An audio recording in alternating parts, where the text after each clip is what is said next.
क्या आप भी माशी आजादी का ख्वाब देखते हैं?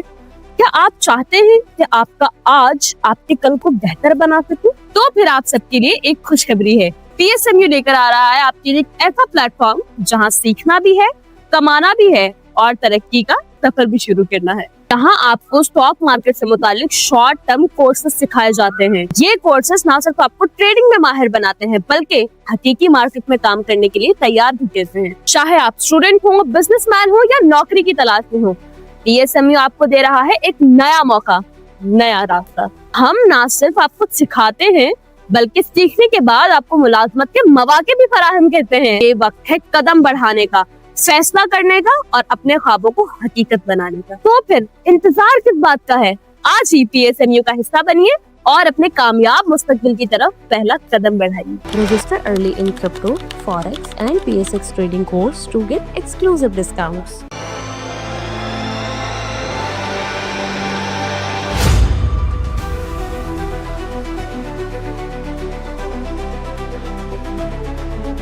अस्सलाम वालेकुम, मैं हूं नादिया अनवर और उम्मीद करती हूँ आप सब खैरियत से होंगे। नाज़रीन, इन सारे प्रोग्राम्स और सेशंस को करने का मकसद ये होता है ताकि आप स्टॉक मार्केट में भरपूर तरीके से काम कर सकें, और इसके लिए ज़रूरी है कि आप चैनल को लाइक करें, सब्सक्राइब करें और साथ में बेल आइकन को भी हिट करें ताकि कोई भी इंफॉर्मेटिव सेशन जो है वो आपसे मिस ना हो जाए।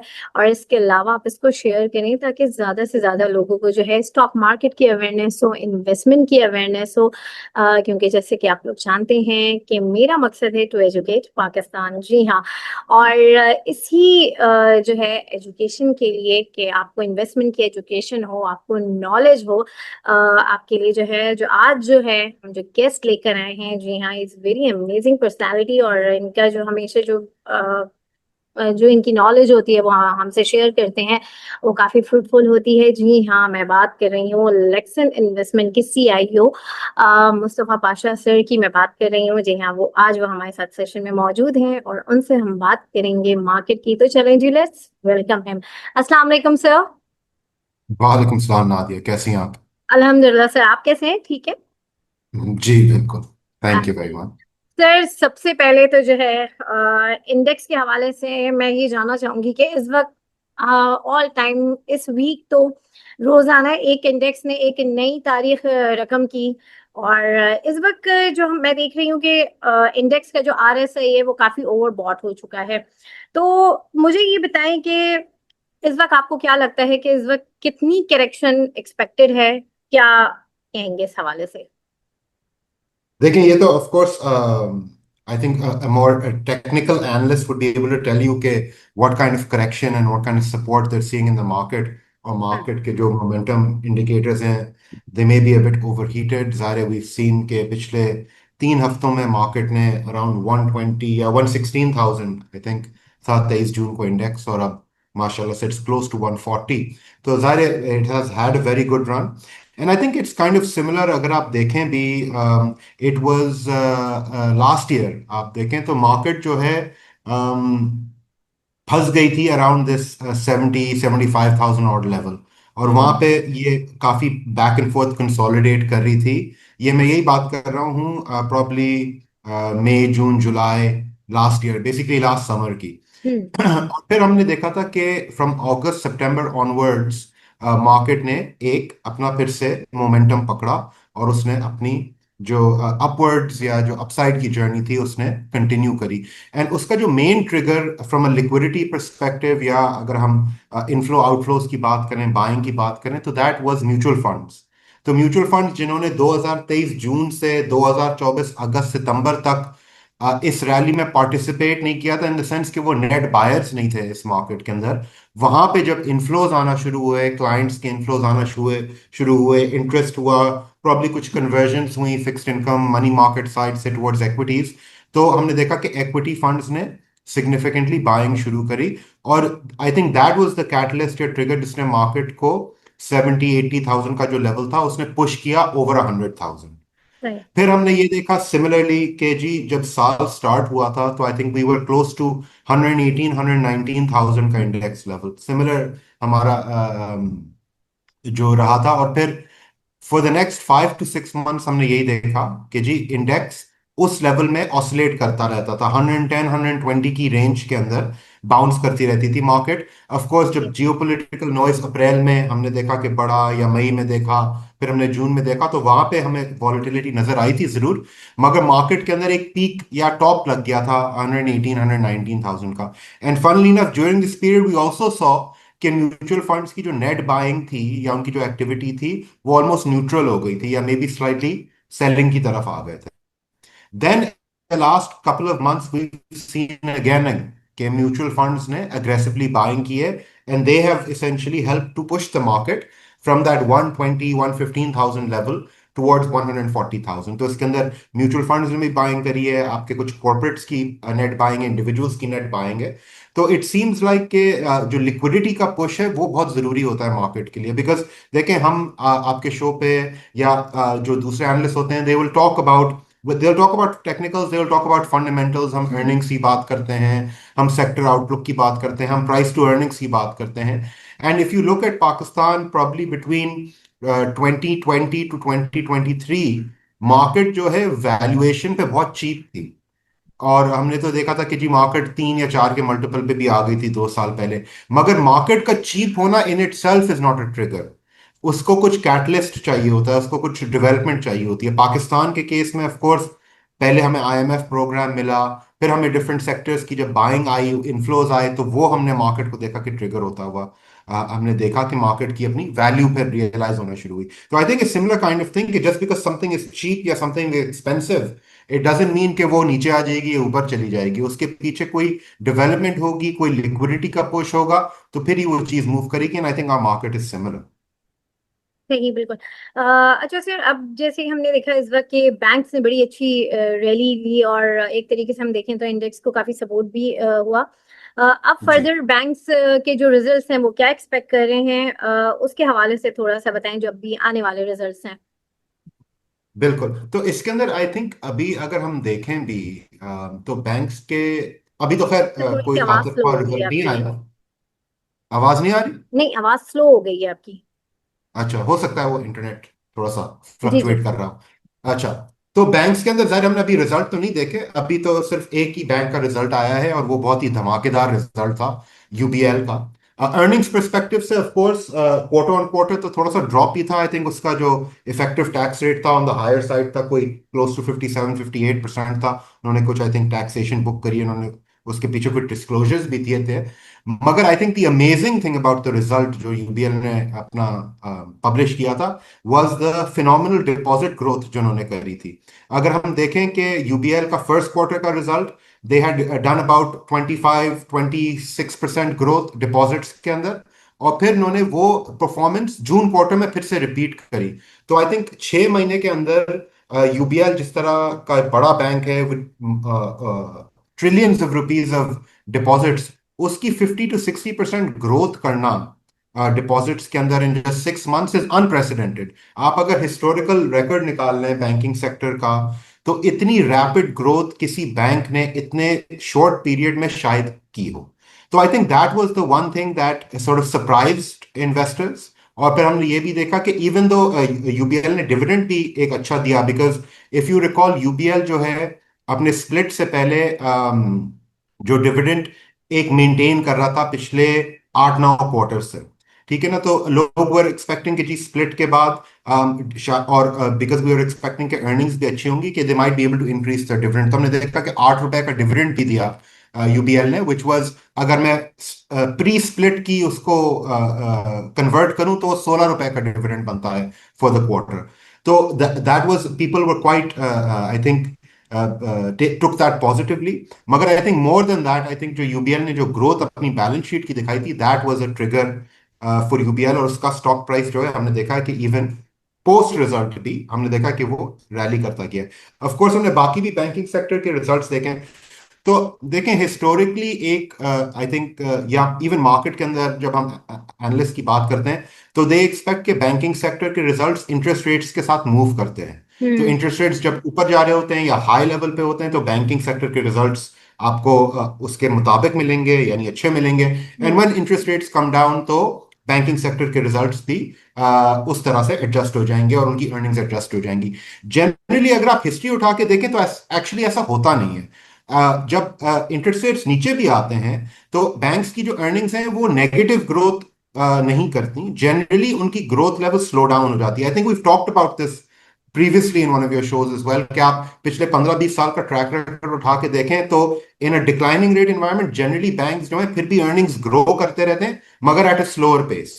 तो अब हमें ये देखना है कि एक जो डिफरेंस इस दफा वो ये है कि इंटरेस्ट रेट 22% पे था, जो कभी नहीं हमने देखा, और वो एक साल के अंदर 11% पे आ गया है, विच ऑफ कोर्स 11% की मूवमेंट एक साल में पाकिस्तान के लिए भी एक अनोखी चीज है जो हमने शायद पहले कभी नहीं देखी है, फाइनेंशियल मार्केट ने पहले कभी नहीं देखी। तो I think people may have some concerns कि जी बैंक्स के जो अर्निंग्स हैं वो आगे जाते हुए कैसे होंगी। तो देखें, नॉर्मली यू वुड एक्सपेक्ट कि इंटरेस्ट रेट नीचे आएगा तो इनकी अर्निंग्स जो हैं they should start to consolidate and stabilise, because इनके जो नॉर्मली जो निम्स होते हैं जिनको हम नेट इंटरेस्ट मार्जिन्स कहते हैं, बेसिकली द डिफरेंस बिटवीन जो बैंक अपने एडवांसेस या इन्वेस्टमेंट्स पे अर्न करता है और अपने जो डिपॉजिट्स पे करता है, वो नॉर्मली लोअर रेट एनवायरनमेंट में स्क्वीज होता है। तो जब आपका स्प्रेड या निम स्क्वीज होता है तो बैंक्स की अर्निंग्स जनरली जो उनकी ग्रोथ होती है वो या तो स्लो डाउन हो जाती है। तो आई थिंक ये लोगों की एक्सपेक्टेशन थी कि आएगी।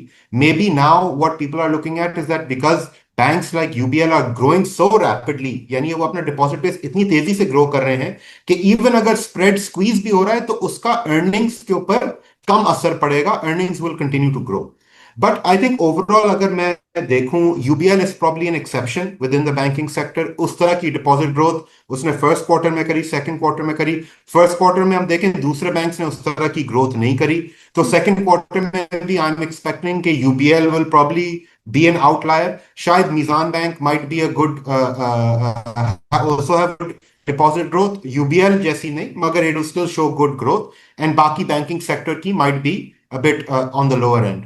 तो इसके अंदर अब मूविंग फॉरवर्ड हमारा क्या ध्यान है इज दैट के बैंक्स के ऊपर जो आपने ध्यान बनाना है, one is that you need to look at their deposit franchise, because UBL for example अगर मैं लूं, उसने the amazing thing about UBL का डिपॉजिट ग्रोथ वाज नॉट कि उसने सिर्फ डिपॉजिट ग्रो की है। नॉर्मली आप ये एक्सपेक्ट करते हैं अगर कोई इतनी जल्दी या इतनी रैपिडली डिपॉजिट ग्रोथ कर रहा है तो वो महंगे डिपॉजिट्स ले रहा होगा कि जी अट्रैक्ट करने के लिए लोगों को, कि वो रेट अच्छे दे रहा होगा ताकि डिपॉजिट ग्रोथ जल्दी से आपका इंक्रीज हो। जस्ट लाइक अगर कोई कंपनी है, कोई क्लोथिंग स्टोर है, उसको अगर अपनी इन्वेंट्री मूव करनी है तो वो सेल लगा देगी, तो बैंक के लिए सेल होगा कि जी वो डिपॉजिट रेट अपना हाई कर देगा। मगर UBL on the other hand manage to do this deposit growth without compromising on the cost of deposit, और करंट अकाउंट का भी जो उनका प्रोपोर्शन था वो एक हेल्थी प्रोपोर्शन पे उन्होंने ग्रो किया है along with the overall deposit base. तो ये एक एक्सेप्शनल चीज थी। बाकी बैंक्स के ऊपर हमें ये देखना होगा कि वन के उनकी इन्वेस्टमेंट बुक्स किस तरह पोजिशनड है। तो बैंक्स जिन्होंने long term bonds, long term सकूक्स के अंदर अपनी पोजीशन अच्छी बनाई हुई थी, परहैप्स इन 2024 या अर्ली 2025, और अपनी पोर्टफोलियो की ड्यूरेशन उन्होंने अच्छी लंबी करी हुई है, तो उनकी अर्निंग्स जो हैं ज्यादा देर तक सस्टेन करेंगी। तो एक तो जो भी इन्वेस्टर्स हैं they should look at the banks investment book. Secondly they need to look at के बैंक्स, जो मैं यूबीएल की जब से मैं बात कर रहा हूं, कि उनकी जो डिपॉजिट ग्रोथ है और उनका जो डिपॉजिट मिक्स है वो किस तरह का है।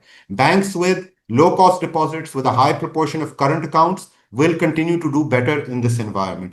तो ये दो चीजें इनके ऊपर हमने नजर रखनी है। मगर आई डू एक्सपेक्ट कि जो बैंक्स की जो ओवरऑल अर्निंग्स ग्रोथ है जो हमने 2023-24 में देखी थी, अब एज वी मूव अहेड जून के बाद, जून में तो फिर भी अच्छे रिजल्ट्स आएंगे, मे बी सितंबर में भी अच्छे रिजल्ट्स आएंगे, मगर उसके बाद बैंक्स की अर्निंग्स मेरे हिसाब से थोड़ी कंसोलिडेट और स्टेबलाइज होना शुरू हो जाएंगी।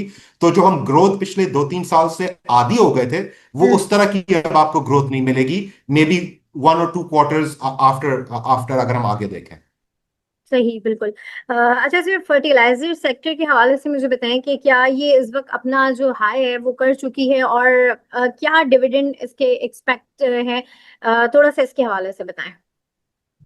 बिल्कुल, तो देखें आई थिंक फर्टिलाइजर के अंदर again it's similar to the banking sector, one in terms of कि जी जब इनिशियली मार्केट्स के अंदर जो रैली हुई थी ओवर 23-24 जब हमने देखी थी, तो बैंक्स ऑफ कोर्स ने पिछले 2 साल में हमेशा लीड किया है इंडेक्स को, अगर आप देखें भी तो they have not even in the recent rally from 115 to 140, मगर अगर मैं 40,000 से देखूं तो banks have been outperformers versus the index. So they have helped in terms of moving the index to its all-time highs. और उनका बहुत इसके अंदर बड़ा रोल है. Similarly, fertilizers is similar in the sense because one, if they've contributed quite handsomely, हमने देखा कि जी stocks like FFC जिनकी prices 150 160 थी, वो आज 450 470 के करीब चली गई हैं. स्टॉक्स लाइक ईफर्ड जो डबल डिजिट्स में उनकी प्राइसिंग थी, आज वो 200 रुपए के ऊपर ट्रेड कर रहे हैं. और all the time during this period वो क्वार्टरली डिविडेंड्स भी देते आ रहे हैं, तो उनकी प्राइसेस एक्स भी होती जा रही हैं मगर बढ़ती भी जा रही हैं एट द सेम टाइम. तो फर्टिलाइजर के अंदर जो रैली हमने देखी थी, बैंक्स के अंदर जो रैली देखी थी, it was primarily on the massive earnings growth जिन्होंने 23-24 में देखी थी, and that earnings growth was translated into dividend pay outs. और फर्टिलाइजर और बैंक्स की अगेंस्ट सिमिलैरिटी यह है कि वो क्वार्टरली देते हैं. एटलीस्ट जो बड़े हमारे जो बैंकिंग के हैवी वेट्स हैं या फर्टिलाइजर के जो हैवी वेट्स हैं वो क्वार्टरली डिविडेंड देते हैं. और आपको ये भी याद है कि 2023 के अंदर इनकी यील्ड जो है 20% से ऊपर थी. तो of course they were very attractive at that time. अब क्या कहते हैं, व्हाट वी सी के बैंक्स के लिए भी फर्टिलाइजर के लिए भी यील्ड्स जो है सिग्निफिकेंटली नीचे आ गई हैं. एंड नाउ जो अच्छे बैंक्स हैं यील्ड के हिसाब से, उनकी जो यील्ड्स हैं वो शायद 10 से 12% के दरमियान होंगी. बैंक्स लाइक फॉर एग्जांपल आप यूबीएल को भी अगर जैसे हम जो बात कर रहे थे कि एट 8 रुपीज अ शेयर, उसकी तो सिंगल डिजिट में अब डिविडेंड यील्ड आ गई है, मे बी 7-8% पे. राइट, तो मे बी यूबीएल आपके पोर्टफोलियो में would be more of a growth play rather than a dividend play. Similarly अगर मैं फर्टिलाइजर की बात करूं कि बिकॉज इनके अंदर रैली इतनी स्ट्रांग हो चुकी है. सेकेंडली क्या इशू है फर्टिलाइजर के लिए कि हमने अर्निंग्स ग्रोथ 22-23-24 में भी देखी होगी, बट इन 2025 इनकी जो सेल्स हैं वो काफी स्लो हैं. और हमने ये भी देखा है कि जो एग्री इकोनॉमी है, and I travel quite a bit between Karachi and I go to Punjab and I go to the bigger cities, I go to the smaller cities. हमारे बिजनेस ट्रिप्स होते हैं, हम क्लाइंट से मिलते हैं, कंपनी से मिलते हैं. तो generally in the last few months जो मुझे फीलिंग यही आई है कि जो लोगों का परसेप्शन है ऑन द एग्री इकोनॉमी यानी एग्रीकल्चर के ऊपर, वो काफी नेगेटिव हो गया है. और हमने वीट क्राइसिस की भी बात करी है इन द पास्ट, जो हमने हेडलाइंस में देखा है. शुगर की अभी हम बात कर रहे हैं कि जी पहले आपने एक्सपोर्ट कर दी थी, अब आप इंपोर्ट कर रहे हैं, तो वो भी फार्मर को शायद हिट करेगा. बिकॉज जब तक इंपोर्ट्स अगर आएंगी भी तो वो शुगर ग्रेन का क्रशिंग सीजन के करीब होंगी, तो वहां पे शायद हिट हो जाए.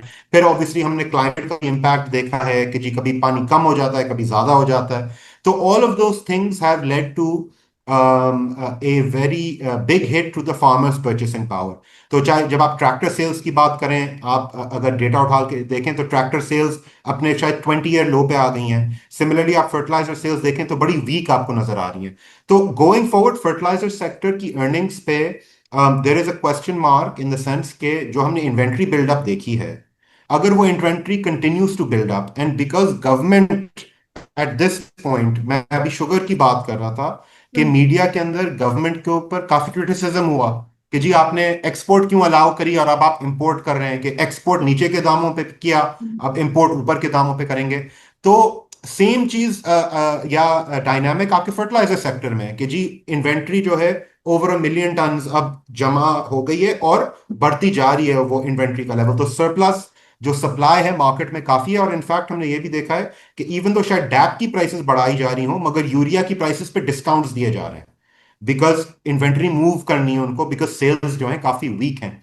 तो this is an issue for the fertiliser companies, and I think the government will be reluctant to allow export of fertiliser at least. ये जो अब सीजन, बिकॉज फर्टिलाइजर का सेकेंड हाफ होता है, especially fourth quarter of the year होता है, जहां पे जो ऑफ टेक या सेल्स हैवी होती हैं, बिकॉज आपके काफी यहाँ क्रॉप्स कॉन्सेंट्रेटेड हैं इस सीजन के अंदर.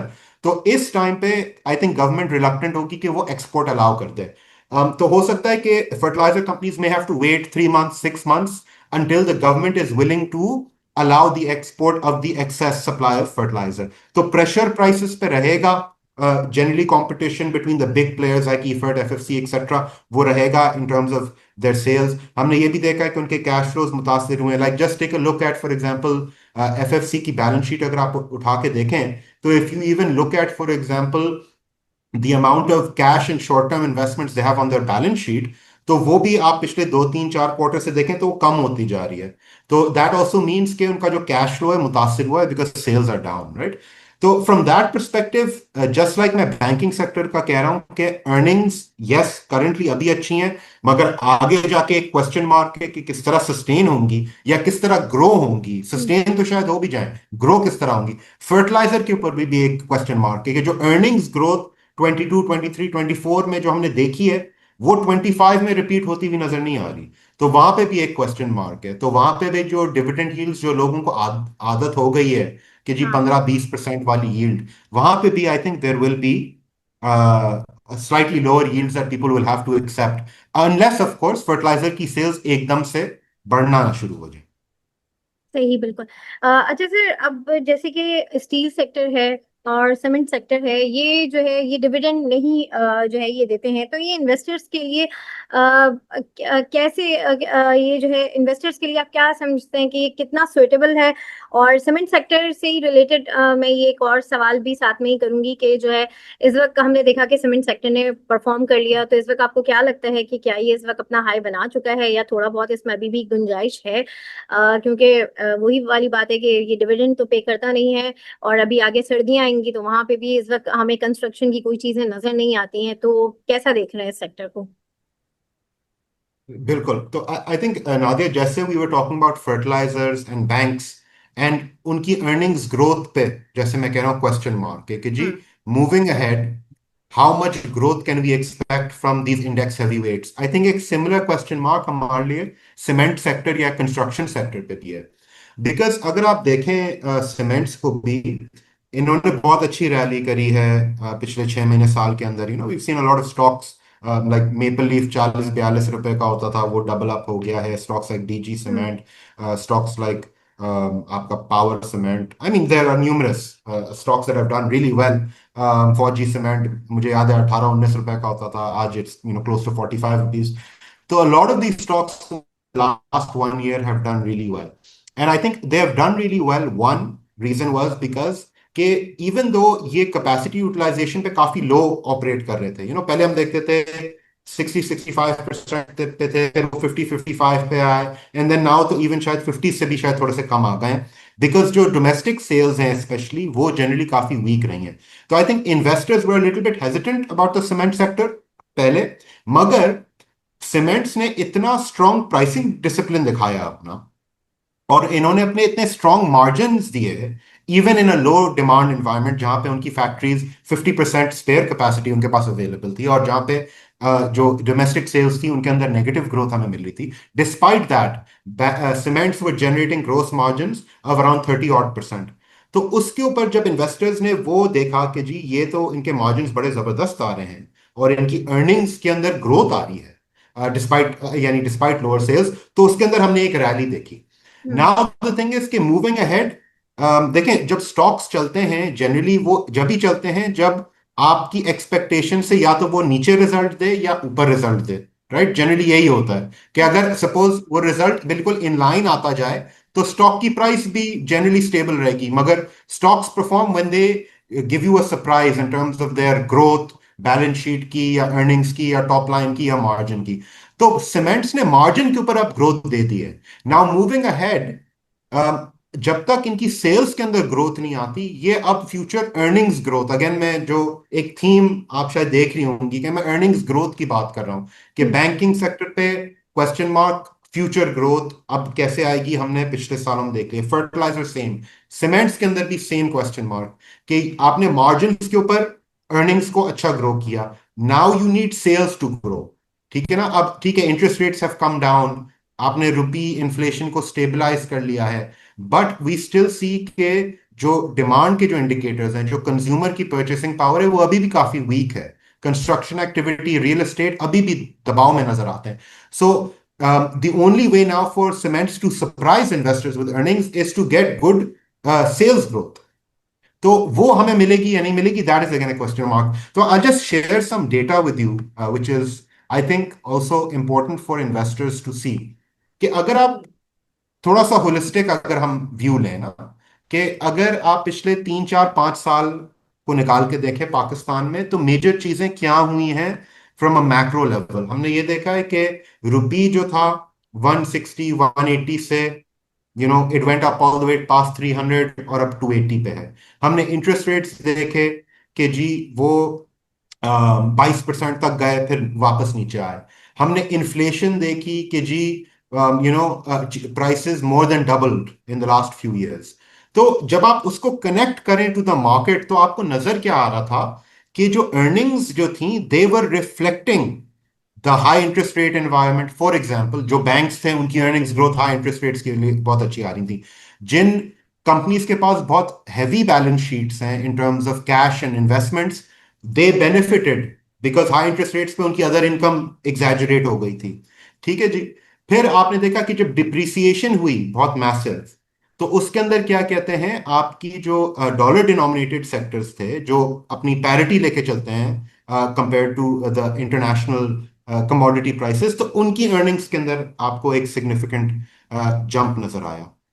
बट तो ये बेसिकली जो इन्फ्लेशनरी इम्पैक्ट है ना अर्निंग्स या टॉप लाइंस या रेवेन्यू के ऊपर, ये पिछले हमने 3 4 5 साल में देखा है। मगर अगर आप एक्चुअली रियल इकोनॉमी को देखें, तो फॉर एग्जांपल आप अगर निकाल के देखें फर्टिलाइजर या यूरिया की सेल्स पिछले 3 साल या 5 साल में, उनका जो एवरेज ग्रोथ है वो अराउंड 1% ईयर है। ठीक है ना। मगर अगर आप ईफर्ट और एफएफसी जैसी कंपनीज की टॉप लाइंस को देखें, पिछले 5 साल में उनकी ग्रोथ 16 17% के करीब है। ठीक है जी। सिमिलरली आप गाड़ियों की सेल्स देखें, लास्ट 5 इयर्स का एवरेज निकालें, 2 3% से ज्यादा इनकी ग्रोथ ही नहीं है। मगर आप फॉर एग्जांपल इंडस मोटर्स की टॉप लाइन देखें, उसकी 5 ईयर ग्रोथ एवरेज 18% है। आप इसके अंदर देखें HSD यानी जो डीजल होता है, पेट्रोल की ग्रोथ देखें कि जो टनेज या जो आपकी जो लीटर्स जो बिकते हैं मार्केट में, अगर आप अगेन लास्ट 3 इयर्स में देखेंगी तो नेगेटिव ग्रोथ होगी, 5 साल में भी बिल्कुल फ्लैट है। यानी जो सेल्स ऑफ जो मेट्रिक टन जो बिकते हैं वो स्टेबल हैं। मगर आप PSO की टॉप लाइन देखें, वो प्रॉब्ली ओवर 20% एवरेज से ग्रो करी है इन दीज लास्ट 5 इयर्स। ये एग्जाम्पल्स जो है ना आपको हर सेक्टर में मिलेंगे कि जहां पे एक्चुअल जो सेल्स या जो इंडस्ट्री है वो ग्रो नहीं कर रही थी इन द लास्ट 3 इयर्स 5 इयर्स, यानी जो उसकी मार्केट ग्रो नहीं कर रही थी, बट इन कंपनीज की टॉप लाइंस या इनकी अर्निंग्स एंड रेवेन्यूज ग्रो कर रहे थे बिकॉज इन्फ्लेशन की वजह से, डिप्रिसिएशन की वजह से। नाउ द क्वेश्चन इज कि अगर सपोज डिप्रिसिएशन नहीं हो रही, स्टेबल है relatively rupee dollar parity, interest rates are a bit lower, inflation is relatively contained कि जी ऑफिशियल नंबर 4 5% पे हैं, तो फिर you need the market to grow अगर हमें अर्निंग्स ग्रोथ चाहिए, राइट? बिकॉज हमने पिछले 3 4 5 साल में जो अर्निंग्स ग्रोथ देखी थी that was because of inflation, right? Because even जैसे आप सीमेंट्स की भी एग्जांपल ले लें कि सीमेंट्स के अंदर अगर आप लोकल सेल्स की बात करूं, पिछले 5 साल में नेगेटिव ग्रोथ है। आप अगर 2018 19 में जाके देखें तो उस टाइम पे जो लोकल सीमेंट सेल्स थी they were close to 40 million tons, and then आप आज देखें तो मे बी 37 मिलियन टन्स हैं। तो पिछले 5 साल में एक्चुअली सेल्स का नंबर गिर गया है। मगर अगर आप लकी की टॉप लाइन देखें, फौजी सीमेंट की टॉप लाइन देखें, मेपल लीफ की टॉप लाइन देखें, you will be amazed to see कि इनकी रेवेन्यू ग्रोथ 20% 30% एवरेज करी है 5 सालों में। तो वाई इज दिस? ये सब प्राइस इन्फ्लेशन हो रही है। तो अब अगर प्राइस इन्फ्लेशन स्लो डाउन हो गई है और अगर इन मार्केट्स के अंदर डिमांड हमें नहीं मिल रही और इनकी जो सेल्स हैं फर्टिलाइजर की से, खैर fertiliser is not a good example because fertiliser की सेल्स जनरली स्टेबल ही रहती हैं। बट अगर आप बिजली की कंजम्पशन देखें, गाड़ियों की सेल्स देखें, पेट्रोल डीजल की सेल्स देखें, सीमेंट की सेल्स देखें, वो दे आर आइदर फ्लैट और नेगेटिव। और वो इसलिए बिकॉज कंज्यूमर पिस चुका है पिछले 3 4 सालों में। तो जब तक कंज्यूमर के पास परचेसिंग पावर नहीं आएगी, तो फिर इन कंपनीज या इन सेक्टर्स की फ्यूचर अर्निंग्स ग्रोथ हमें किस तरह मिलेगी, right? That is the question I think for all investors right now. सही, बिल्कुल। अच्छा सर, इसी तरीके से मैं बात करूंगी स्टील सेक्टर के हवाले से कि जैसे INIL है, ISL है, मुगल है, तो इसमें ये मुझे बताइए कि इनके जो है इनमें डिफरेंस जो है क्या है इन तीनों में, और दूसरा ये कि इनमें से फ्यूचर आप किसका बेहतर आगे देख रहे हैं? श्योर। तो अगर इसके अंदर देखें कि जो लिस्टेड स्टील सेक्टर है उसके अंदर प्राइमरली 2 सेगमेंट है। ठीक है ना। एक जिनको आप कहेंगी जो ISL या INI टाइप कंपनीज हैं, इवन INIL भी actually slightly different to ISL। Mughal. और फिर आपके प्लेयर्स लाइक मुगल हैं, अमरेली स्टील है, आगा स्टील है। तो एक तो हैं जो सरिया बनाते हैं, companies like Mughal and Agha and Amreli, right. And एक है लाइक ISL जो बेसिकली HRC को CRC बनाता है, which is used, yes, in construction it's used, मगर it's used a lot in automobiles, it's used in electronics, it's used in various industrial uses। फिर you also have may be slightly different INIL जैसी companies या CSAP जैसी companies. INIL pipes बनाता है मगर छोटे diameter के पाइप्स बनाता है, CSAP बड़े डायमीटर के पाइप्स बनाता है। तो फॉर एग्जांपल जब ट्रांसमिशन लाइंस बिछती हैं गैस की या पानी की, जैसे SNGP SSGC जब ट्रांसमिशन लाइन बिछा रहा होगा, तो जनरली CSAP उन कॉन्ट्रैक्ट्स के अंदर बिड करेगा। जब SSGC या SNGP कहती हैं कि जी हमने डिस्ट्रीब्यूशन नेटवर्क्स बढ़ाने, यानी घरों के अंदर हमने कनेक्शंस अलाउ किए हैं जो काफी सालों से बंद भी थे, तो वो उसकी जो कॉन्ट्रैक्ट है वो INIL जैसी कंपनीज लेती हैं, राइट। तो देर आर ये दो तीन सेगमेंट्स हैं जो हमारा लिस्टेड स्टील सेक्टर का है। And what we seen of course is that steel sector by and large, exceptions होंगे इसके अंदर, like CSAP I think is maybe an exception in terms of price performance, मगर generally इसने market को lag किया है। And there are various reasons for that, मगर I think one of the reasons is that कि अगर हम जैसे सीमेंट से कंपेयर करें, सीमेंट भी उसी सेक्टर से ऑपरेट कर रहा है जिससे सरिया ऑपरेट कर रहा है, मगर सरिया वाले जो हैं या the steel companies operating in this sector compare to cement, their earnings have not been the same, their growth has not been the same, their margins have not been the same, and their price performance has not been the same. This primarily because maybe because उनकी जो market structure है different है। Cements की काफी concentrated market है in the sense के players कम हैं, तो वहां पे प्राइसिंग डिसिप्लिन आपको आसानी से एस्टैब्लिश हो जाता है। सरिया की मार्केट इज रिलेटिवली फ्रैगमेंटेड, तो बहुत सारे प्लेयर्स होते हैं, तो वहां पे फिर प्राइसिंग डिसिप्लिन जो है वहां पे कम होता है, तो कंपटीशन ज्यादा होता है, तो फिर margins in a down environment, जब डाउन टर्न आता है डिमांड के अंदर, तो वहां पे इंपैक्ट ज्यादा पड़ता है। सेकेंडली आई थिंक सरिया is a very energy intensive business, and most जो सरिया वाले थे they were mostly reliant on the grid, other than like for example जैसे मुगल ने डाइवर्सिफिकेशन की काफी कोशिश करी है in the last couple of years, और उसके नोटिसेस आते रहते हैं, तो investors who follow it can look those up। मगर वहां पे भी जब बिजली हमने देखा कितनी महंगी हुई, तो they got impacted. And I think generally steel जो है in comparison to cement leverage भी ज्यादा था, तो हाई इंटरेस्ट रेट एनवायरनमेंट में भी उनको ज्यादा इम्पैक्ट पड़ा था। तो pricing, energy cost and leverage, ये तीनों चीजें थी which I think created a perfect storm for steel vis-a-vis cement, जो same sector से basically ताल्लुक रखती हैं।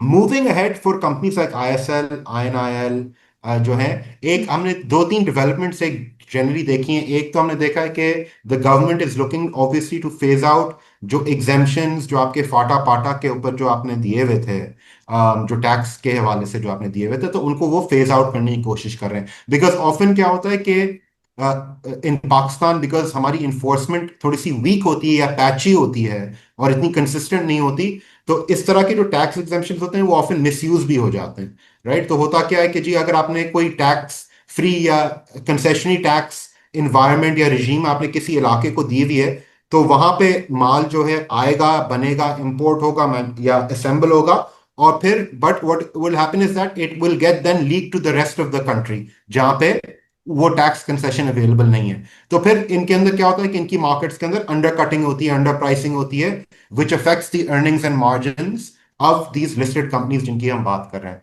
तो आई थिंक फाटा पाटा के ऊपर जो इन्होंने टैक्स की कंसेशन की बात करी है कि इनको हम अभी कम कर रहे हैं और इनको ग्रेजुअली हम फेज आउट करेंगे, that will help the listed sector like ISL। जो आपकी अभी जो इन्होंने जो इन टर्म्स ऑफ जो स्टील की इन्होंने पर बात करी, I think national tariff commission ने रिसेंटली एक अपना केस भी डिस्पोज ऑफ किया इन टर्म्स ऑफ एंटी डंपिंग। तो उसके अंदर भी इन्होंने एक दो प्रोडक्ट्स हैं जो ये कंपनीज बनाती है जिनके ऊपर इन्होंने अग्री किया है कि जी डंपिंग हो रही है, तो वहां पे एंटी डंपिंग की इन्होंने ड्यूटीज भी लगा दी हैं। तो that will also help them in terms of their pricing and margins. तो I think investors should definitely take a look, because this sector generally has underperform and इसके ऊपर काफी प्रेशर रहा है, मगर these recent developments vis-a-vis tax या vis-a-vis anti dumping can perhaps give them a boost. तो definitely investors should take a look कि जी इनके प्रॉस्पेक्ट्स जो हैं पहले से बेहतर शायद हो जाएं। अच्छा सर, रिफाइनरी सेक्टर के हवाले से मैं आपसे ये जानना चाहूंगी कि इसकी अपग्रेडेशन के हवाले से क्या न्यूज़ जो है इस वक्त है, क्या है इसके हवाले से थोड़ा सा बताएं, क्योंकि ये थोड़ा सा ओवरबॉट भी हो चुका है। और ये कि इसकी अर्निंग कैसी है अभी, जो क्वार्टर्स में जो इसकी अर्निंग्स आएंगी वो, और क्या डिविडेंड एक्सपेक्टेड है, थोड़ा सा इसके हवाले से बताएं। क्योंकि रिफाइनरी की पॉलिसीज के हवाले से भी बड़ा जो है काफी कि अभी तक कोई कोई पर्टिकुलर कोई न्यूज अभी तक आई नहीं है, कुछ है नहीं। क्योंकि हम समझ रहे थे कि इस वक्त जब बजट आएगा तो उसमें कुछ आएगा, तो उसमें भी कोई चीज इतनी क्लियर नहीं हुई। तो थोड़ा सा इसके हवाले से बताइए। बिल्कुल। तो आई थिंक इसके अंदर इन terms of the refinery policy, in terms of the EV policy, in terms of circular debt settlement, a lot of these things जो इन्वेस्टर्स काफ़ी टाइम या महीनों से इंतज़ार कर रहे हैं, ये चीज़ें हमने देखा कि बार बार डिले हुई हैं और उनके ऊपर सच इतनी क्लैरिटी नहीं है कि इनको एक्सिक्यूट या फाइनलाइज कब किया जाएगा। तो रिफाइनरी पॉलिसी भी उसी के अंदर शुमार होती है डेफिनेटली, जैसे आपने मेंशन किया। आई थिंक रिसेंट कुछ डेवलपमेंट्स है, परहैप्स गवर्नमेंट की तरफ से नहीं, मगर if we look at what individual companies are doing in the refinery sector, तो maybe we can get some kind of understanding के maybe things are close in terms of the refinery policy. Like I think आपने अभी देखा भी होगा कि ATRL ने अभी नोटिस भी दिया था recently with regards to signing some designing and consultancy contracts with an Italian company. तो आई थिंक दैट ऑब्वियसली इस तरह का कॉन्ट्रैक्ट आप जब भी साइन करते हैं when you are planning on some kind of upgrade to your facility, and we know के जो रिफाइनरी पॉलिसी का जो मेजर थ्रस्ट है वो यही है कि उसके अंदर जो बेनिफिट्स दिए गए हैं दे आर कंटिंजेंट अपॉन कि जी आप इन्वेस्ट करेंगे इन अपग्रेडिंग योर रिफाइनरी फैसिलिटी। तो I think a few of these developments अगर हम देखें, वन इज दैट के अगर हम पॉलिसी से ही बात करें कि इसके ऊपर पहले जो डीम ड्यूटी थी डीजल और पेट्रोल के ऊपर, वी नो के 10-10% लगाई हुई थी। हाउएवर रिफाइनरीज को डीजल के ऊपर आई थिंक शायद 7.5% अलाउड था, बाकी वो गवर्नमेंट को पास ऑन करते थे, और पेट्रोल के अंदर तो आई थिंक पूरा ही वो गवर्नमेंट को दे देते थे। तो दैट ऑफ कोर्स अगर आपकी जो अंडर दिस पॉलिसी अगर दोनों जो 10% आपकी जो डीम ड्यूटी है, if refineries are allowed to keep, obviously उसके ऊपर कंडीशन यही होगी कि जो डीम ड्यूटी आप कलेक्ट करेंगे वो आप अपनी अपग्रेडेशन पे इस्तेमाल करेंगे। You can't just use that in normal business या pay out to shareholders. But we were just running some rough numbers. तो अगर सपोज ये डीम ड्यूटी की जो कलेक्शन, अगर जैसे हम अटक रिफाइनरी की बात करें, बिकॉज जनरली फंडामेंटली वो हमारी कवरेज में थोड़ा सा रहता है because it's one of the stronger refineries in terms of its operations and efficiency and its balance sheet. So it would, over the next 5 to 6 years, it would end up collecting maybe 120 to 130 billion rupees. तो ये basically every year वो 20 अरब रुपए से ऊपर collect करेगा in deemed duty, which it can then use for its upgradation. The other for example development जो under refinery policy जो इनके लिए बहुत बेनिफिट होगा अगर ये आ गई, is of course the fact के once you upgrade your refinery, तो उसके अंदर जो major benefit for the refinery in terms of earnings वो यही होता है कि जो आपका जो प्रोडक्ट स्लेट है वो चेंज हो जाता है। तो अभी क्या है कि बिकॉज रिफाइनरीज के लिए they are using older technologies, तो इनकी प्रोडक्शन ऑफ जो जिसको हम RFO कहते हैं, रेजिडुअल फर्नेस ऑयल, हम रेजिडुअल का नाम उसको इसलिए दिया जाता है बिकॉज वो रेजिड्यू होता है जो रिफाइनिंग प्रोसेस का होता है। तो उसके ऊपर हमें पता है कि जो GRMs या जो स्प्रेड्स होते हैं वो काफी लो होते हैं, इनफैक्ट ऑफन टाइम्स नेगेटिव भी होते हैं। तो उसके अंदर विद ओल्डर टेक्नोलॉजी जो RFO की प्रोडक्शन है वो ज्यादा होती है। When you upgrade your technology and you upgrade your facility, तो आपकी फर्नेस ऑयल की प्रोडक्शन कम हो जाती है, and then higher margin products like petrol, MS जिसको हम कहते हैं मोटर स्पिरिट, वो बढ़ जाती है। तो आपकी इनफैक्ट जो ओवरऑल ऑपरेशंस हैं, जो मार्जिन्स हैं आपकी रिफाइनरी के, वो इंप्रूव हो जाते हैं। द अदर थिंग जो पोटेंशली इस इंडस्ट्री के लिए एक ट्रिगर हो सकता है वो अपना डीरेगुलेशन का है। तो for example we do know right now कि अभी जो रिफाइनरी प्राइसेस या जो एक्स रिफाइनरी प्राइसेस हैं वो सेट की जाती हैं, और इंडस्ट्री में आप कोई भी रिफाइनरी हो, चाहे अटक रिफाइनरी हो, नेशनल रिफाइनरी हो, पाकिस्तान रिफाइनरी हो, पार्को, जो भी आप रिफाइनरी, आपको एक्स रिफाइनरी प्राइस सेट होकर मिलती है फ्रॉम द गवर्नमेंट। डीरेगुलेशन एक दफा जब हो जाएगी, सो देन जो IFEM जो हम पेट्रोल के अंदर भी देखते हैं ना, ब्रेकडाउन एक आता है, एक एंट्री IFEM जो इनलैंड फ्रेट इक्वलाइजेशन मार्जिन जिसको हम कहते हैं, that basically is a charge to basically compensate for the fact के कुछ रिफाइनरीज दूर होती हैं सिटी सेंटर से या जो मेजर हब्स होते हैं, कुछ रिफाइनरीज करीब होती हैं। तो to compensate for that and to give an equal price वो आईएफईएम चार्ज होता है। अभी क्या है कि जो रिफाइनरीज होती हैं they have to share that IFEM, ठीक है जी, बिकॉज एक प्राइस सेट होने की भी है। डीरेगुलेशन अगर पास हो जाती है तो क्या होगा कि जो आईएफईएम की जो अर्निंग्स हैं, वो फिर जो ज्यादा एफिशिएंट रिफाइनरीज हैं या वो वाली रिफाइनरीज जिनकी लोकेशन स्ट्रेटेजिकली अच्छी है, करीब है to the major demand centres, वो फिर बेनिफिट ले सकती हैं उस आईएफईएम किया, and they can become part of its earnings. तो even for example, I think for Atak Refinery, we were working it out, that potentially could add maybe 40-50 rupees to its earnings, right? On a annual basis.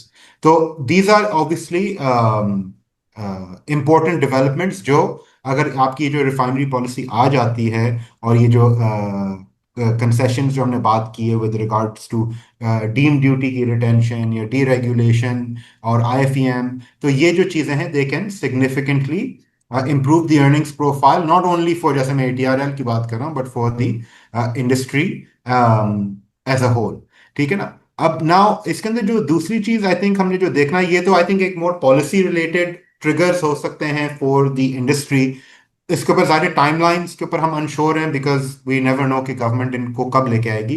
But even अगर मैं fundamentally बात करूं कि जो refineries के अंदर जो main चीज हम देखते हैं इज ऑब्वियसली इनके जो जीआरएम्स होते हैं, जो ग्रोस रिफाइनिंग मार्जिन्स होते हैं।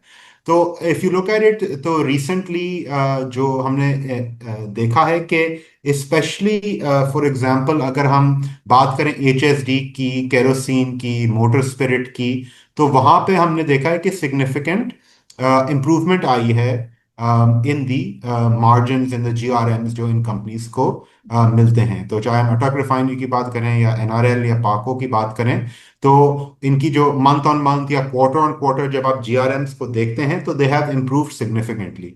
तो that should also be in the short term a good earnings boost for them as we move ahead, अगर ये इस लेवल पे इनके मार्जिन सस्टेन होते हैं या पोटेंशियली बढ़ जाते हैं। तो I think for the refinery sector it's interesting because एक शॉर्ट टर्म में आपके पास एक टेल विंड है पोटेंशियली बिकॉज जीआरएम्स बढ़ गए हैं। फिर in the more medium term potentially अगर आपकी रिफाइनरी पॉलिसी आ जाती है तो उसके अंडर जो कंसेशंस अवेलेबल होंगे तो दे आर वैल्यू एक्रीटिव, राइट। तो and for example company like अटक refinery, of course the other thing that we like about it is the fact that it has a very strong balance sheet as well.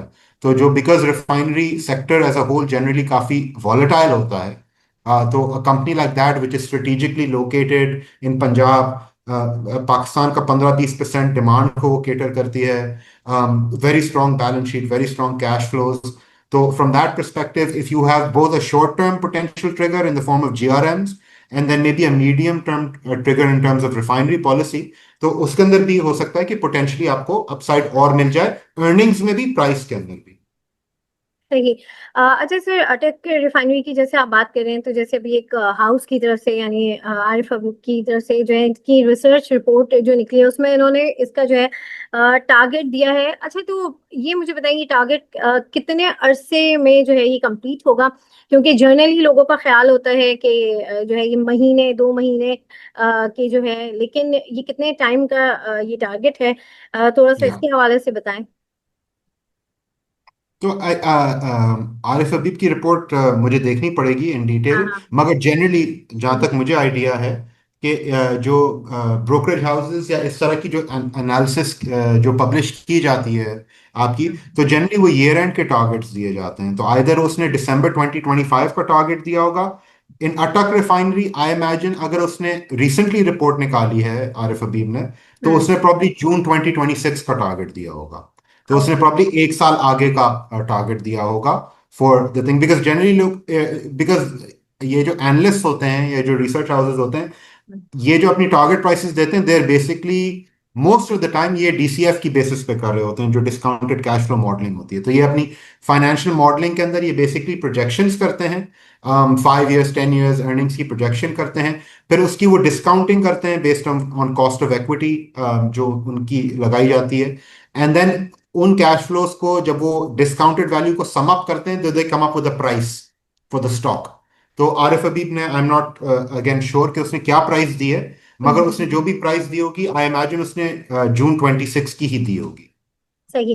अच्छा sir, जी। NRL की अगर मैं बात करूं तो जो है इसकी अर्निंग काफी माइनस में है, तो इसका क्या फ्यूचर देख रहे हो, और साथ ही साथ जो है पीआरएल के हवाले से भी बताएं कि इसकी जो अर्निंग मार्जिन्स हैं वो क्या एक्सपेक्टेड है, थोड़ा सा इनके हवाले से बताएं। देखिए, इन टर्म्स ऑफ द डिटेल्ड कि इसकी अर्निंग्स के ऊपर क्या होगा, हम्म। और इसके जो मार्जिन्स के ऊपर क्या होगा, that obviously is like I said कि refineries sector is more volatile.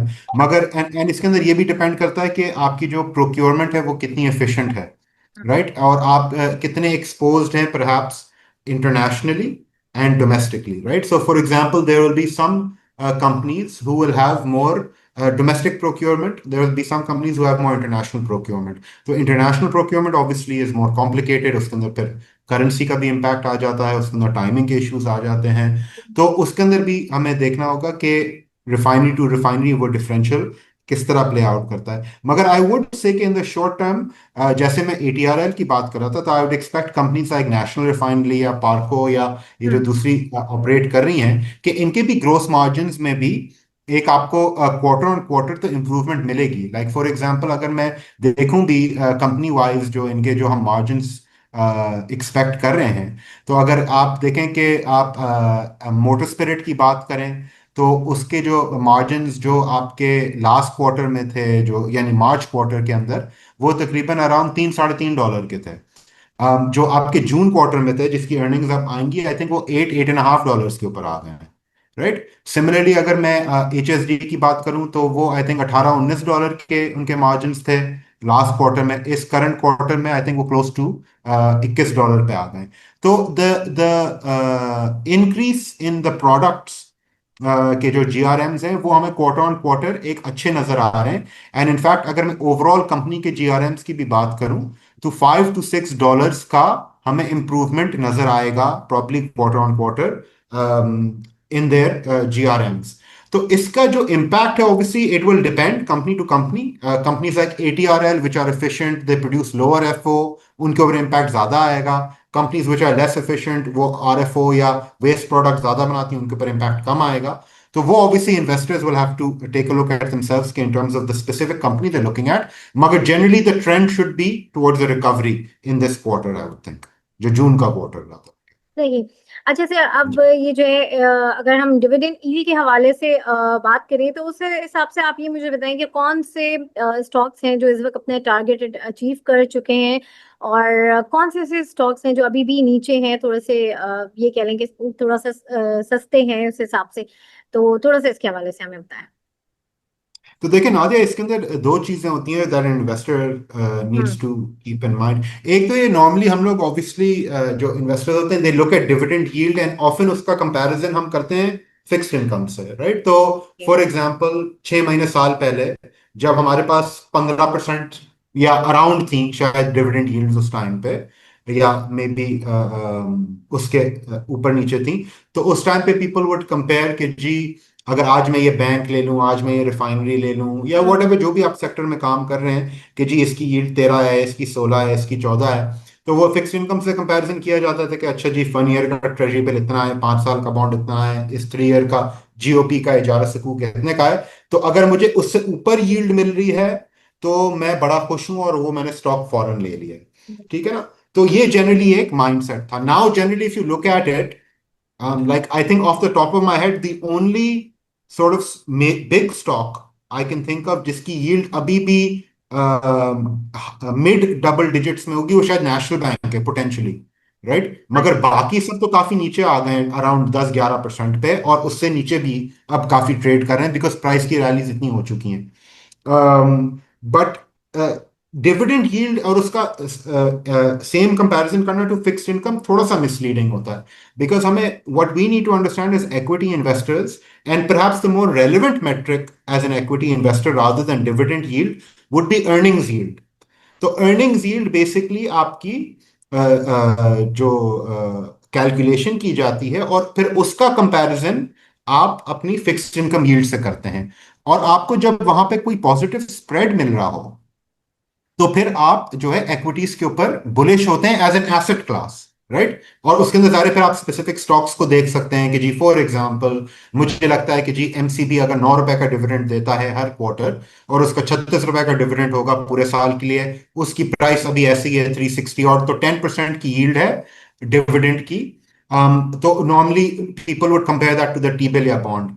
मैं ये कहूंगा कि generally what you would want to do is you look at the earnings yield.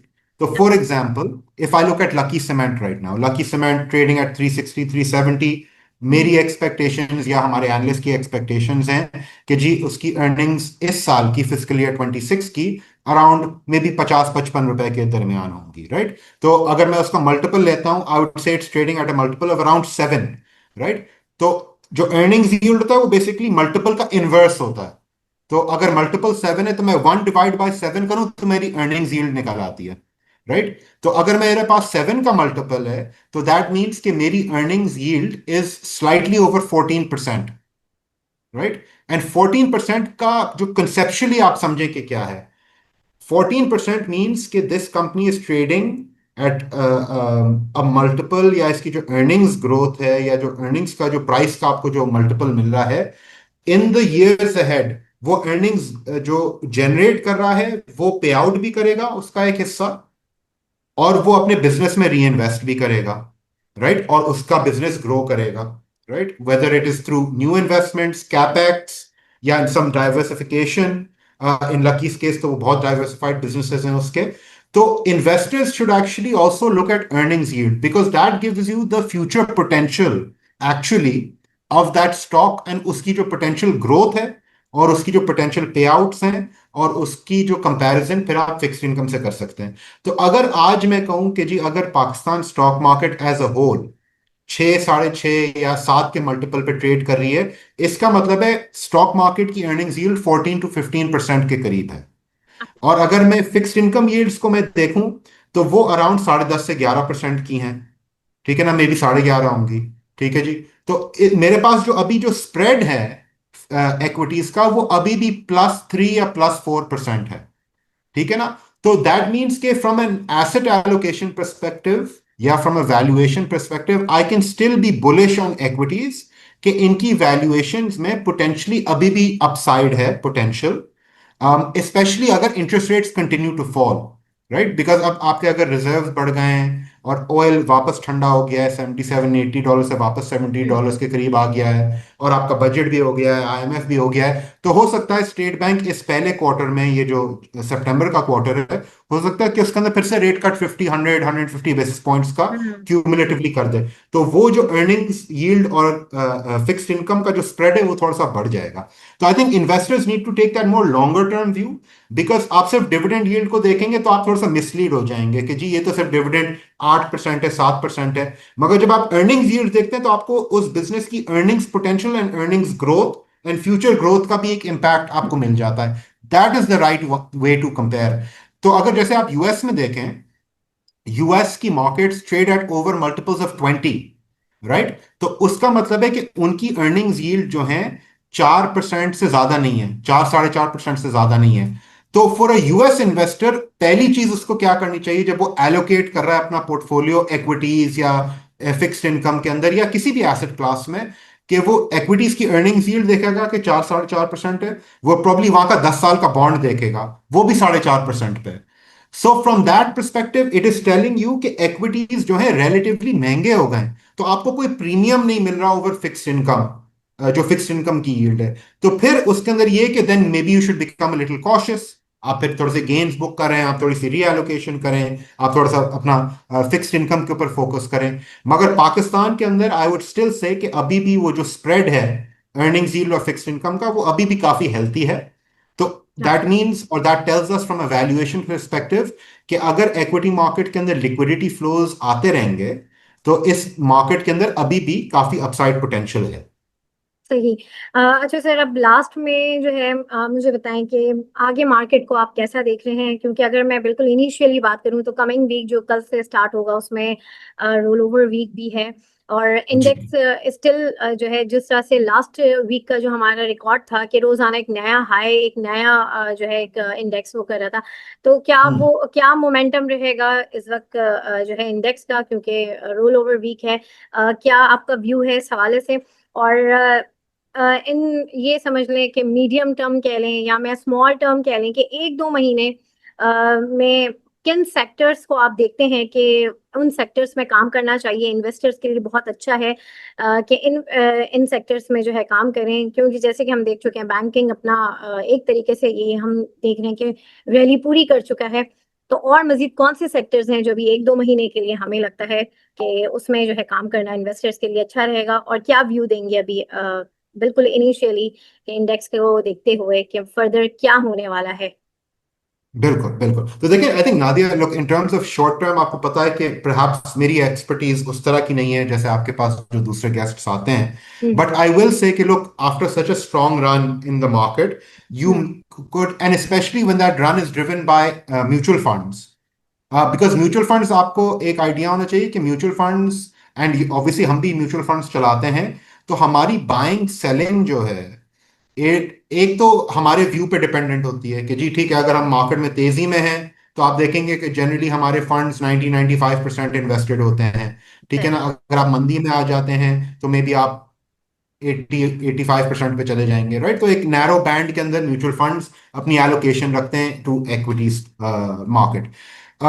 दूसरी चीज, and the major driver of mutual fund buying and selling, is कि मेरे funds में inflows outflows कितने हो रहे हैं, राइट? तो म्यूचुअल फंड्स आज जो बाइंग कर रहे हैं वो इसलिए कर रहे हैं बिकॉज उनके पास इनफ्लो आ रहा है। वो इसलिए नहीं कर रहे बिकॉज वो बहुत तेजी में है, हाँ।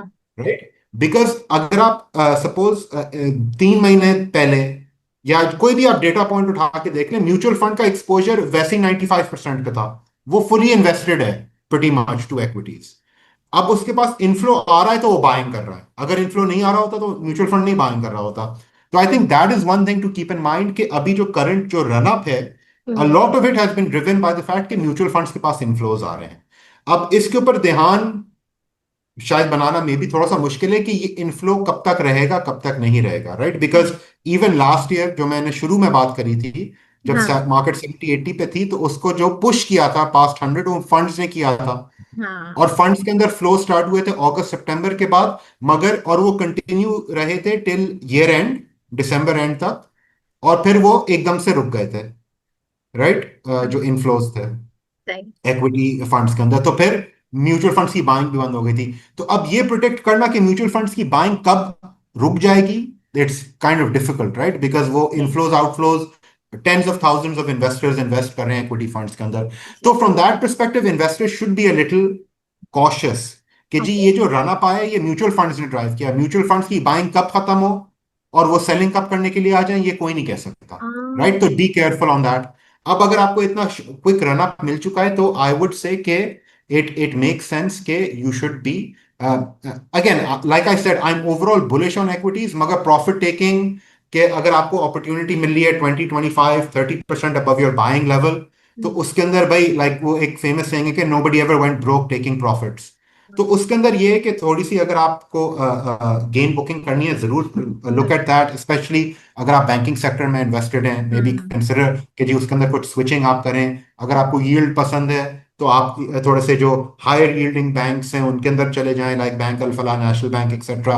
अगर आपको ग्रोथ पसंद है तो आप यूबीएल, निज़ाम टाइप बैंक्स में अपनी इन्वेस्टमेंट्स रखें। मगर overall I think you know the sort of thing that I am looking all for the market, अगर मैं इस साल की बात करूं, because last couple of years के अंदर जो मार्केट चली है, वो हमने जो मैंने अर्निंग्स ग्रोथ की बात करी थी ना आपसे ने, के पिछले 4-5 साल में जो हुई है, तो मार्केट उसको कैच अप कर रही थी कि 2020 के बाद जो अर्निंग्स ग्रोथ हो रही थी, मार्केट बिल्कुल फ्लैट थी 40,000 पे, राइट? उसके ऊपर नीचे हो रही थी, मगर बेसिकली लेवल 40,000 का था और अर्निंग्स ग्रोथ आपको मिलती जा रही थी पोस्ट कोविड, राइट? फिर 2023 में आपको जब आईएमएफ का ट्रिगर मिला तो आपकी री रेटिंग हो गई, और आपने जो अर्निंग्स ग्रोथ जो हिस्टोरिकल पिछले 3 साल से हो रही थी, उसको आपने कैच अप किया, और आपके मल्टीपल्स जो 2, 2.5, 3 के हो गए थे, वो फिर थोड़े से नॉर्मल रेंज में आना शुरू हो गए हैं, जैसे हम आज 6, 6.5, 7 के ऊपर शायद खड़े होंगे। मूविंग अहेड, मैंने आपको जो बात करी है, आप if you look at it, मैंने कहा है कि जी banking sector, fertiliser sector, cement sector, इनके ऊपर एटलीस्ट क्वेश्चन मार्क है कि इनकी अर्निंग्स ग्रोथ आगे जाते हुए कैसी रहेगी। बिल्कुल। राइट, तो अगर मार्केट के अंदर हमने suppose if we are looking as investors कि जी a good year in equity markets index के हिसाब से मैं देखूं वुड बी प्रॉब्ली 20-25 या 30% का रिटर्न आपको इंडेक्स दे, तो आप कहेंगे एक अच्छा साल था मार्केट के लिए। राइट, उससे अगर आपको कम रिटर्न मिले 10-12% का, तो आप कहेंगे ठीक है, okay. But for another good year for the market, कि आप कहें कि यार अराउंड 25-30% का मार्केट रिटर्न दे, हमें अगर अर्निंग्स ग्रोथ नहीं मिल रही इस साल में, तो फिर वो हमें मार्केट के अंदर रिटर्न या जो रैली है वो हमें कहां से मिलेगी। राइट, वो फिर हमें बेसिकली रिलाय करना पड़ेगा कि मल्टीपल जो है, प्राइस अर्निंग्स मल्टीपल या वैल्यूएशन मार्केट का, वो एक्सपैंड करे। और अगर आप पाकिस्तान का देखें, अभी ये 6-7 का मल्टीपल है, मगर हिस्टोरिकल पर्सपेक्टिव देखें 2008 में, 2017 के अंदर जब मार्केट ने अपने पीक्स बनाए थे, 2008 में 15,000 का पीक बनाया था, फिर ग्लोबल फाइनेंशियल क्राइसिस आया था, उसने 5,000 तक गई थी, फिर 2017 में 52,000 का पीक बनाया था। उस टाइम पे जो सिक्लिकल पीक्स इस मार्केट के थे, वो 12, 13, 14 के भी हमने देखे हैं on an index basis. Right, now the question is कि पाकिस्तान के अंदर जो अभी मैक्रो लेवल पे जो स्टेबिलिटी है या जो आगे जाते हुए आउटलुक है, is that conducive to a multiple of 8, 9, 10, 11, 12, या हमारा मल्टीपल यही है 6-7 का। राइट, तो ये investors have to ask themselves कि जी पाकिस्तान का moving ahead, inflation outlook, interest rate outlook, currency outlook, fiscal आपकी परफॉर्मेंस, आपकी जो मूडीज और ये जो S&P टाइप जो एजेंसीज होती हैं, आपको रेटिंग अपग्रेड करेंगी, जो इंटरनेशनल बॉन्ड मार्केट्स हैं पाकिस्तान उसके अंदर एक्सेस ले पाएगा, जो फॉरेन इन्वेस्टर, जो ऐसे हम म्यूचुअल फंड्स की बाइंग की बात कर रहे हैं, फॉरेन इन्वेस्टर तो नेट सेलर रहा है पिछले 1 साल से, क्या फॉरेन इन्वेस्टर वापस आएगा पाकिस्तान में? तो अ lot of these things impact करेंगी मल्टीपल री रेटिंग को, कि अगर पाकिस्तान इन चीजों पे अच्छा परफॉर्म करेगा, कि IMF प्रोग्राम में अच्छा परफॉर्म करे, मूडीज और S&P पाकिस्तान की रेटिंग्स अपग्रेड कर दें, गोरा इन्वेस्टर फिर से पाकिस्तान के अंदर इन्वेस्टमेंट कर दे, इंटरेस्ट रेट्स और नीचे आ जाएं, तो इससे क्या होगा कि ये जो 6-7 की जो रेंज है ना, ये फिर ऊपर चली जाएगी, मे बी फिर वो 8, 9, 10 पे चली जाएगी। तो I think this year we should look at those aspects as well, कि अर्निंग्स सेक्टर या इंडेक्स लेवल पे इतनी इंप्रेसिव नहीं होंगी। यस, इंडिविजुअल स्टोरीज जरूर होंगी जहां पे बहुत अच्छी अर्निंग्स होंगी, मगर मैं ब्रॉडली बात कर रहा हूं कि इंडेक्स हैवी वेट्स के अंदर अगर मैं देखूं, बहुत अमेजिंग ग्रोथ नहीं आने वाली। तो फिर अगर मार्केट ने रिटर्न देना है इन्वेस्टर्स को, तो वो मल्टीपल की री रेटिंग है। तो मल्टीपल की री रेटिंग जो है वो इन चीजों से ड्राइव होती है, एंड ऑफ कोर्स लिक्विडिटी से ड्राइव होती है। तो जब तक लिक्विडिटी मार्केट में आएगी, तो इंशाल्लाह मार्केट में अपसाइड भी रहेगा।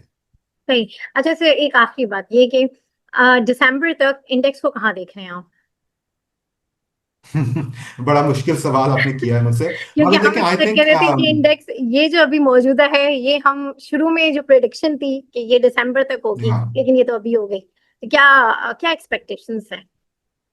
राइट, तो अगर मैं तो वही कहूंगा कि I think in order to construct an index target, generally what you have to do is actually, people will throw out numbers के जी 150, 160, 170।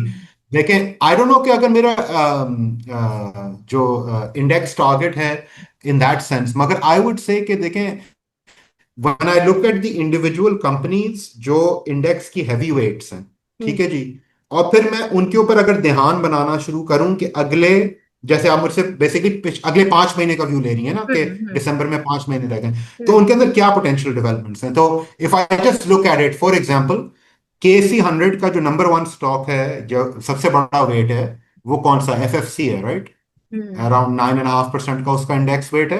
तो इंडेक्स की मूवमेंट के अंदर उसका बहुत बड़ा हाथ है, अगर हमने अपसाइड या डाउनसाइड दोनों तरफ। FFC के अंदर रिसेंटली जो डेवलपमेंट्स हैं, and we even seen it, कि आई थिंक 370, 380 से आज वो 470 रुपए का हो गया है। One of the things driving in FFC की प्राइसेस, कि इसके ऊपर एक्सपेक्टेशंस ये हैं कि ये शायद शरिया कंप्लायंट हो जाए। राइट, बिकॉज एक्चुअली हुआ क्या था with FFC may be 2-3 years ago, was that जब इंटरेस्ट रेट्स पीक पे थे 2023 वगैरह में, तो इसकी अदर इनकम इतनी बड़ी आती थी, बिकॉज इसके पास बैलेंस शीट पे बहुत कैश है। तो वो कैश जब 20-22% जनरेट कर रहा था, तो और उसकी जो बैंकिंग, जो उसकी जो सब्सिडियरी मेन अस्करी बैंक, उसकी अर्निंग्स जब ग्रो कर रही थी, तो उसकी अदर इनकम का पोर्शन जो नॉन कंप्लायंट था फ्रॉम शरिया परस्पेक्टिव, वो बहुत बड़ा हो गया था। तो एफएफसी एक्चुअली नॉन कंप्लायंट हो गया था, वो केएमआई इंडेक्स में से निकल गया था। नाउ देर इज टॉक कि जी एफएफसी में become Shariah compliant again, because उसकी जो इनकम का जो प्रोपोर्शन है, जो थ्रेशोल्ड जो हम 5% कहते हैं कि जी उससे नहीं गुजरना चाहिए, वो शायद वापस उसके अंदर आ जाए। अगर ये हो जाता है, तो आपको पता है कि जो इस्लामिक या जो शरिया कंप्लायंट जो इक्विटी फंड्स हैं, उनका काफी बड़ा एयूएम है, लाइक मे बी 200-300 बिलियन का उनका एयूएम होगा, ठीक है जी। अगर आप देखें कि इफ यू लुक एट के FFC is the biggest stock in KSE 100, अगर ये KMI 30 के अंदर वापस आता है, तो ये अगर 100 में इसका 9-9.5% वेट है, तो आई इमेजिन KMI 30 में तो इसका बहुत बड़ा वेट होगा, यानी इससे भी ज्यादा वेट होगा। बिकॉज आप जैसे कोई सिंपल कंपैरिजन कर लें, एंग्रो होल्डिंग्स का वेट KC 100 में मे बी 3.5-4% है, KMI 30 में 10% है। तो अगर एफएफसी का वेट 100 में 9.5% है, तो KMI 30 में अगर आ गया, तो उसका क्या वेट होगा? तो इतना जब उसका बड़ा वेट वो उस इस्लामिक इंडेक्स में आएगा, तो जो इस्लामिक म्यूचुअल फंड्स हैं, वो इग्नोर नहीं कर सकते एफएफसी को, ठीक है ना, उनको एलोकेशन देनी पड़ेगी, बिकॉज वरना उनका बेंचमार्क के साथ जो मिसअलाइनमेंट है वो बहुत बड़ी खड़ी हो जाएगी, तो वो रिस्क ले नहीं सकते। तो वो फिर एफएफसी के अंदर इन्वेस्टमेंट अपनी करेंगे। तो अगर आप हिसाब लगाएं, और again this is a simulation जो इन्वेस्टर खुद करें, वो देखें कि जी इस्लामिक म्यूचुअल फंड्स जो इक्विटी फंड्स है उनका साइज क्या है।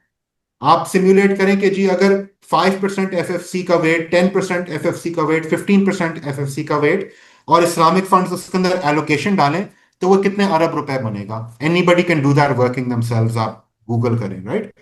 तो that potentially can be a big catalyst for FFC, not because उसकी अर्निंग्स एकदम से डबल हो गई हैं, या उसकी यील्ड बहुत जबरदस्त आ गई है, या फर्टिलाइजर सेक्टर बहुत अच्छा लग रहा है, बिकॉज एक्चुअली नहीं लग रहा फर्टिलाइजर सेक्टर अच्छा, हमने जो अभी बात भी करी है। बट अगर लिक्विडिटी का इतना पुश है कि जी 40-50 अरब रुपए की बाइंग अगर खड़ी हो गई कल एफएफसी के अंदर, बिकॉज फंड्स ने बाय करना है, बिकॉज जी वो KMI 30 में आ गया है, तो वो उसके अंदर जो जाहिर है इतनी बड़ी रैली बनेगी, तो that will drag the index, right.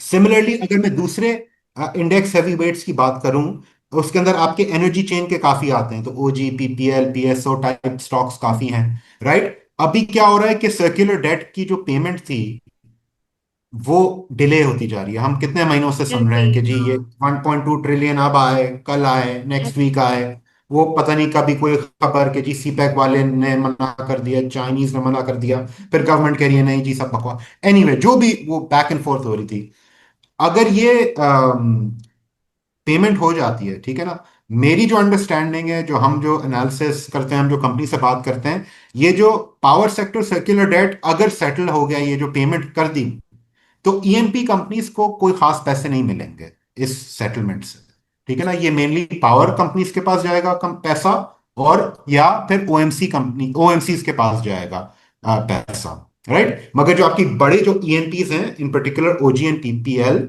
इनके पास पेमेंट नहीं आएगी। बट आई थिंक अगर पावर सेक्टर की पेमेंट हो गई, तो ओजी पीपीएल के लिए बहुत बड़ा ट्रिगर है, बिकॉज अगर आपने एक दफा इस्टेब्लिश कर दिया कि पावर सेक्टर या सर्कुलर डेट की जो स्टॉक है उसको क्लियर करने का ब्लूप्रिंट हमें अब मिल गया है कि जी ये हम कर सकते हैं, इस तरह की ट्रांजैक्शन हम बना सकते हैं कि जी बैंक से बोरो किया, गवर्नमेंट ने सरचार्ज लगाया, और उसको आपने आईएमएफ से अप्रूव करा के निगोशिएट करके थ्रू कर दिया। ये आपके लिए फिर एक ब्लूप्रिंट बन जाएगा कि पावर सेक्टर का सर्कुलर डेट हमने इस तरह रिजॉल्व किया, अब हम गैस सर्कुलर डेट का रेजोल्यूशन सिमिलर ट्रांजैक्शन या फाइनेंशियल स्ट्रक्चरिंग के थ्रू कर सकते हैं। और गैस सेक्टर का सर्कुलर डेट जब रिजॉल्व होगा, तो उसके अंदर ओजी एंड पीपीएल को बहुत बड़ी पेमेंट्स फिर मिलेंगी। तो मेरे हिसाब से even more important than the fact कि ये पेमेंट आएगी, वो एक माइलस्टोन हो जाएगी कि जी गैस का सर्कुलर डेट भी इसी तरह कर सकते हैं फिर हम। तो वो एक ट्रिगर बनेगा for stocks like OG PPL, जो इंडेक्स में भी एक अच्छा वेट रखते हैं। तो इसके अंदर भी वी आर लुकिंग एट कि जी ये कब चीज नजर आती है। तो मेरे हिसाब से when I look at the index heavy weights, these are the ones where I see के अपसाइड पोटेंशियल है इनके अंदर पोटेंशियली, और ये इंडेक्स को आगे खींच सकते हैं। Hmm. Then if I look at some of the others, like for example like the banks, right, I may then have a different view कि जी फॉर एग्जांपल यूबीएल है। हम्म। यूबीएल अगर अब सपोज 8 रुपए का डिविडेंड दे रहा है और ये 32 रुपए का डिविडेंड है, तो अब इसकी यील्ड में भी 7-8% है। तो मे बी इन्वेस्टर्स जो है इसमें से स्विचिंग करें, प्रॉफिट टेकिंग करें। और यूबीएल का वेट भी बहुत बड़ा है, आई थिंक 7-8% वो भी वेट रखता है इंडेक्स में। तो maybe UBL can not contribute so much to the index movement, right. तो आई थिंक उस हिसाब से I think investors should look. But at the end of the day मैं ये कहूंगा कि इंडेक्स टारगेट्स जो हैं वो स्टॉक से ही बनते हैं। तो हाँ, आप स्टॉक का व्यू बना लें अगर अपना, तो आपका इंडेक्स टारगेट तो खुद ही आ जाता है। सही, बिल्कुल। जबरदस्त, बहुत शुक्रिया सर आपका, मुस्तफ़ा सर। और जो है नाज़रीन, यहाँ पर मैं लूंगी आप लोगों से इजाज़त। होपफुली कि जो है आप लोगों को जो है काफ़ी कुछ जो है चीज़ें क्लियर हुई हैं, मेरी भी चीज़ें काफ़ी जो मुझे क्वेश्चंस थे वो क्लियर हुए हैं। और इंशाल्लाह आप लोगों से फिर मुलाकात होगी, तब तक के लिए अल्लाह हाफ़िज़। थैंक यू सर, अल्लाह हाफ़िज़।